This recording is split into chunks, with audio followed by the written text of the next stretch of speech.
السلام علیکم ناظرین، حسن ایڈٹ ویڈیو کے ساتھ میں ہوں آپ کا میزبان حسن سردار۔ آئیے شروع کرتے ہیں آج کی ویڈیو۔ ناظرین، 1912 میں برطانیہ میں ایک بڑا بحری جہاز بنایا گیا جس کا نام ٹائٹینک تھا۔ یہ اس وقت کا ایک بہت بڑا اور طاقتور بحری جہاز تھا۔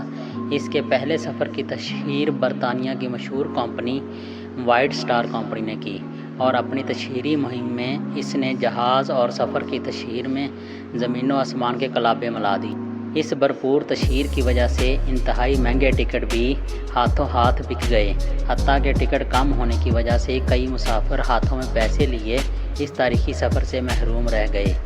ٹائٹینک 10 مئی 1912 کو انگلینڈ کی بندرگاہ سے امریکہ کے شہر نیو یارک کی طرف روانہ ہوا۔ یہ جہاز انتہا درجے کا پرتعیش تھا۔ اس میں وقت کے امیر ترین افراد سوار ہوئے۔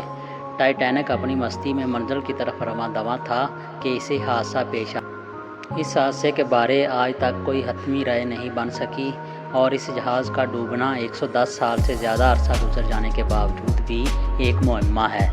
لیکن اکثریتی رائے یہ ہے کہ ٹائٹینک سمندر میں برفانی طوطے سے جا ٹکرایا اور 2 ٹکڑے ہو گیا۔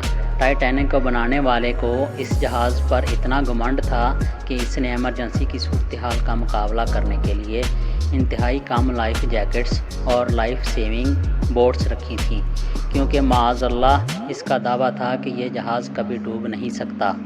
ٹائٹینک کو ڈوبنے میں 2 گھنٹے 45 منٹ کا اگر ایمرجنسی کا سامان زیادہ ہوتا تو زیادہ انسانی جانیں بچائی جا سکتی تھیں۔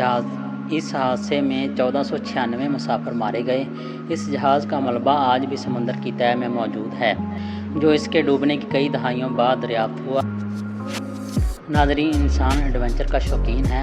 اسی ایڈونچر کو پروان چڑھانے کے لیے گزشتہ سال سے ایک سب میرین سروس شروع ہوئی۔ اس سروس سے آپ بھاری کرایہ ادا کر کے سمندر کی تہہ میں موجود ٹائٹینک کا ملبہ دیکھ سکتے ہیں۔ اس سب میرین نے 2022 میں ٹائٹینک کے ملبے کے گرد 2 بار چکر لگایا۔ محض مماثلت کہہ لیں یا کچھ اور، گزشتہ ہفتے اس سروس سے فائدہ اٹھانے کے لیے لاکھوں ڈالر کرایہ ادا کر کے ٹائٹینک کے ملبے کو دیکھنے کے لیے 2 پاکستانی باپ بیٹا اور دیگر 3 افراد پر مشتمل کل 5 افراد کا قافلہ ٹائٹین اوشین گیٹ نامی آبدوز میں روانہ ہوا۔ یہ پاکستانی باپ بیٹا اینگرو گروپ کے مالک تھے۔ اس گروپ کی مشہور پروڈکٹس میں آلپرز ملک اور دیگر ڈیری پروڈکٹ ہیں۔ دیگر 3 افراد یہ آبدوز اپنے سفر کے محض 1 گھنٹہ 45 منٹ بعد مرکز سے رابطہ کھو بیٹھی۔ اس آبدوز میں 5 افراد کے لیے 4 دن کی آکسیجن موجود تھی۔ 4 دن تک تلاش کا عمل جاری رہا۔ 5ویں دن آبدوز کی مالک کمپنی نے تمام مسافروں کی ہلاکت کا اعلان کیا۔ یہ آبدوز حادثہ کیسے ہوا، یہ بات ابھی تک معمہ ہے۔ ماہرین بتا رہے ہیں کہ جیسے جیسے آپ سمندر کی تہہ کی جانب بڑھتے ہیں، پانی کا دباؤ بڑھتا جاتا ہے۔ یہ آبدوز پانی کا دباؤ برداشت نہ کر سکی اور 1 سیکنڈ سے کم وقت میں پھٹ کر تباہ ہو گئی۔